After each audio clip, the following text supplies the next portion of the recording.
Buenos días, hablaremos sobre si la cirugía bariátrica robótica se va a convertir en el nuevo estándar. Soy el Dr. Jordi Tarascó y formo parte del equipo de obesidad mórbida del Hospital Germans Trias y Pujol de Badalona, junto al Dr. Pau Moreno y el Dr. Caballero. A fecha de hoy, seguimos hablando únicamente de las plataformas robótica Da Vinci, donde el número de dispositivos a nivel mundial es de aproximadamente de unos 5.500 unidades. En 17 años se han operado en distintas especialidades a más de 3 millones de pacientes y en tan solo 4 años a 4 millones de pacientes. Por lo tanto, existe un crecimiento exponencial en su utilización. Nosotros empezamos con la cirugía bariátrica robótica en 2017 y fue en ese momento cuando me interesé por conocer cuántos dispositivos había en nuestro país. En junio de 2017 había unos 35 dispositivos usados para las distintas especialidades. 2 en Galicia, 2 en Cantabria, 6 en el País Vasco, 1 en Navarra, 8 en Cataluña, 1 en Islas Baleares, 2 en la Comunidad Valenciana, 10 en Madrid y 3 en Andalucía. Por lo tanto, 35 unidades. En tan solo 3 años hemos pasado de 35 unidades a casi 70. En azul las comunidades que han incrementado y en amarillo las que han aparecido de golpe, ¿no? 4 unidades en Canarias, 5 en Castilla y León y 1 en Asturias. En España, en 2017 solo había 3 hospitales que realizaban cirugía bariátrica robótica. Y a fecha de hoy, a octubre de 2020, hay 9 hospitales.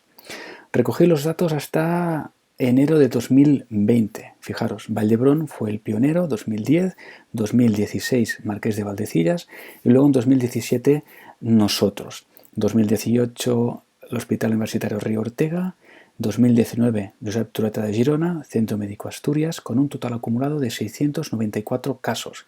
Fijaros, N acumulados, podéis ver cirugía primaria, cirugía revisional y abajo de todo cantidad y tipos de dispositivo de plataforma robótica. Para más INRI, pues en febrero de este año se ha incorporado el Clínic de Barcelona, al Parc Taulí de Sabadell y ahora recientemente nos tienen que venir a visitar pues, los compañeros de la Clínica Universitaria de Navarra para empezar a realizar ellos cirugía bariátrica con plataforma robótica.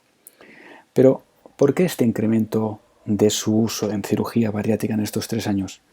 ¿El cirujano bariátrico está rescatando el Da Vinci del pantano de la supuesta no evidencia? La respuesta a esta pregunta es la evolución tecnológica, tanto de los modelos como de la propia tecnología de los dispositivos, que ha provocado un aumento en su utilización.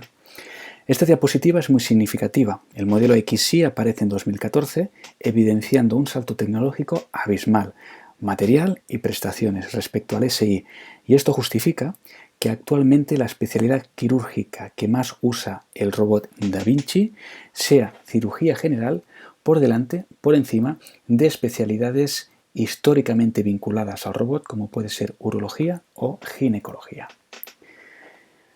Muy bien, si realmente vamos hacia un nuevo estándar, si esta pregunta se me hubiera formulado hace 3 años, en nuestros inicios de la cirugía bariátrica robótica, mi respuesta hubiese sido un interrogante. A fecha de hoy, en 2020, mi respuesta es un rotundo sí, y ahora os lo explico. Nosotros en estos 3 años hemos vivido 2 momentos importantes de salto tecnológico, de upgrade. Cabe decir que esta evolución tecnológica, tanto del modelo del Da Vinci como de la mejora del material, ha comportado en nosotros cambios tanto en nuestra cartera de procedimientos bariátricos robóticos como en la realización de la técnica en sí. El primer upgrade que os comentaba fue el cambio de modelo. Estuvimos 6 meses con el SI y luego pasamos al XI. En esos 6 meses realizamos 15 casos de Total Robotic Roux-en-Y Gastric Bypass con anastomosis gastrointestinal manual robótica. Esta diferencia la vimos claramente. El SI, que apareció en 2009, tenía un material limitado, energía no articulada, pincerías toscas, groseras, no había endograpadoras robóticas, se tenía que utilizar con endograpadoras externas. El DaVinci Xi, sobre todo su gran baza ha sido que es una plataforma para futuras tecnologías. Sobre todo incorpora el formato Firefly para albedo endocianina.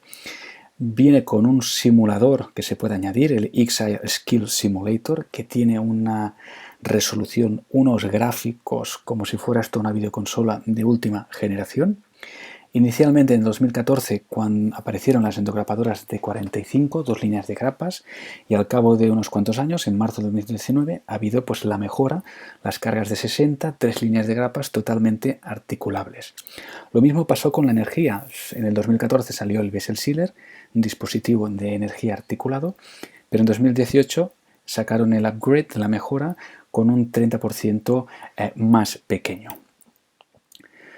Fijaros que han aparecido nueva pincería dedicada al contaje intestinal de asas, las doble tip-off fenestradas. Hay pincerías que se pueden regular la fuerza desde la consola.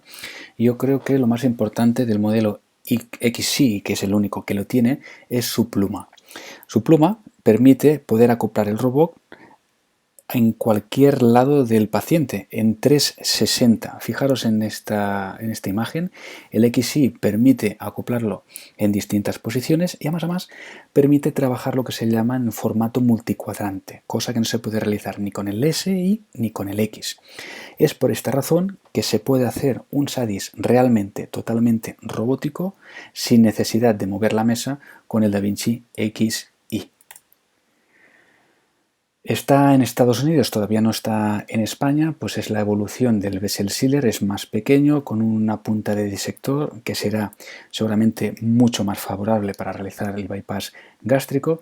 Luego también está pendiente de que llegue en España esta aplicación, el Iris, que te permite recopilar los formatos DICOM de un TAC, hacer la reconstrucción en 3D y poderlo solapar, hacer que tengas la reconstrucción en 3D en la consola.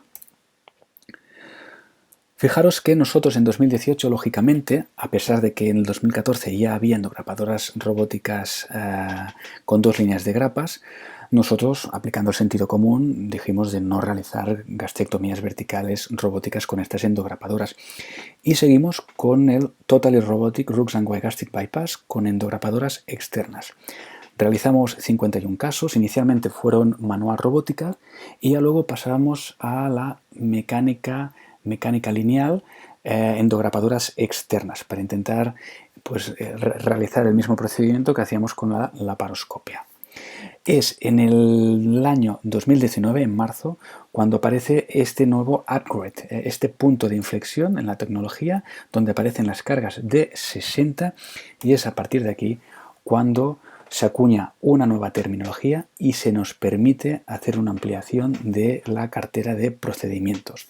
Con las cargas de 60 se puede realizar los procedimientos realmente totalmente robóticos, tanto el sleeve, el bypass y las técnicas hipoabsortivas. Fijaros que un poco la terminología inicial robótico asistido, luego pasó a Totally o Fully Robotic, cuando el 90% del procedimiento era con plataforma robótica, y un 10% con la utilización de un trocar asistente pues para entrar las endograpadoras externas o colocar una pinza de asistencia.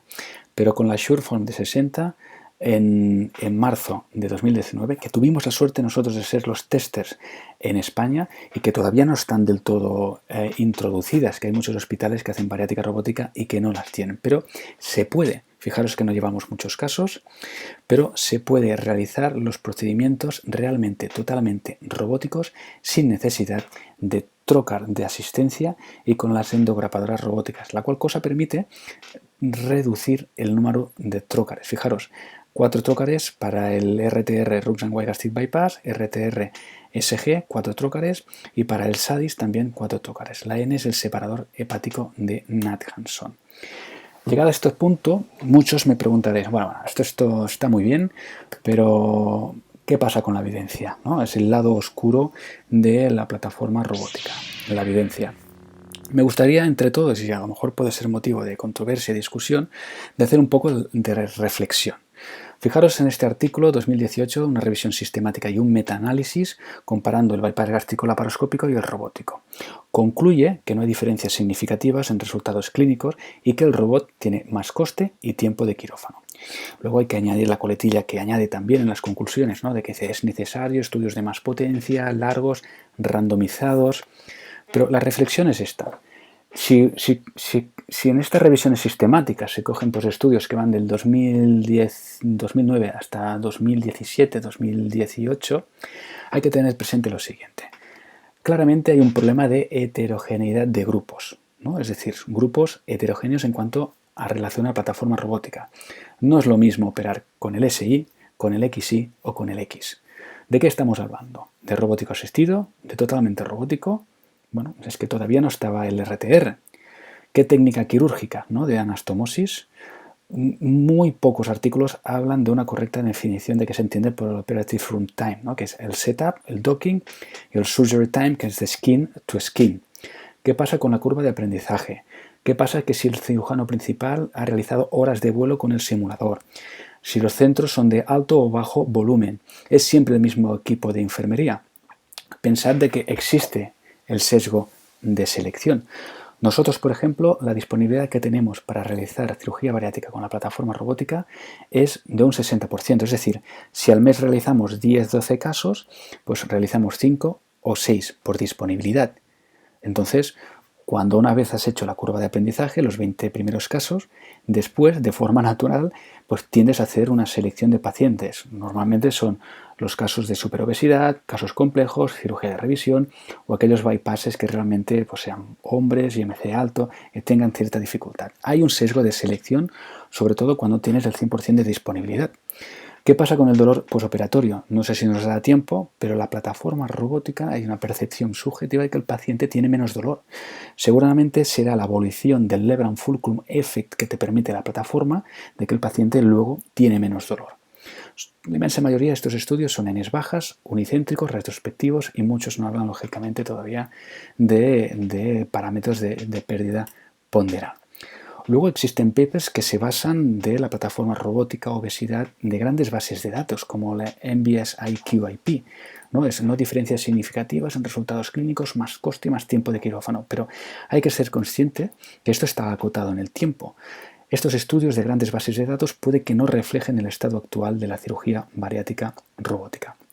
Y para poneros nuestro ejemplo, actualmente cuando hacemos un Really Total Robotic Roux-en-Y Gastric Bypass, el tiempo de preparación va entre 30 y 40 minutos, el docking, el acoplamiento del robot a los tócares es de 8 minutos y el tiempo de cirugía, recordad que son pacientes que tenemos un sesgo de selección, van de 2 horas y media a 3 horas, incluso un poquito menos que cuando lo hacemos por laparoscopia. Habitualmente estos pacientes, el bypass se nos van un día antes que los que hacíamos por la paroscopia. ¿Qué pasa con el coste? Yo creo que a día de hoy, a pesar de que hay artículos que hablan de costes directos que podrían estar ya un poco a la par, y esto es muy dependiente de país, hospital y de sanidad, yo creo que es más importante no hacer malabarismos económicos, porque esto es muy complejo, pero hacer la reflexión de qué pasa con los costes indirectos. ¿Qué pasa si realmente con la plataforma robótica hay menos tiempo de quirófano? Realmente no hay menos personal, son 2 cirujanos y no 3 cirujanos. Las cirugías más complejas se vuelven más fáciles, habrá menos complicaciones. Menos estancias hospitalarias, esto es nuestro caso. Los pacientes tienen menos dolor, esto se tendrá que estudiar realmente si es así. Y luego, ¿qué pasa con los procedimientos de 2x1? ¿No? Es mucho más fácil, es decir, es mucho más fácil realizar el bypass gástrico y más la colecistectomía en estos pacientes con la plataforma robótica que no con la laparoscopia. O las cirugías hipoabsortivas. Es mucho más fácil plantear un tiempo directo de la cirugía hipoabsortiva que no plantearla en 2 tiempos. Francamente, yo creo que estamos en el camino, este es el camino, y mis reflexiones sería de que hay un rápido crecimiento de la cirugía bariátrica robótica en nuestro país, que de momento no sustituye, sino que es un complemento, que la plataforma robótica minimiza los efectos del IMC y reduce la dificultad de los procedimientos. Quien tenga opción es el momento de entrar y sobre todo necesidad de tener un registro real por parte de la IFSO y de la SECO y sobre todo, pues, ¿por qué no? En estas fases de transición de que estamos empezando y que todos no tenemos una disponibilidad del 100%, pues establecer un posicionamiento. Gracias.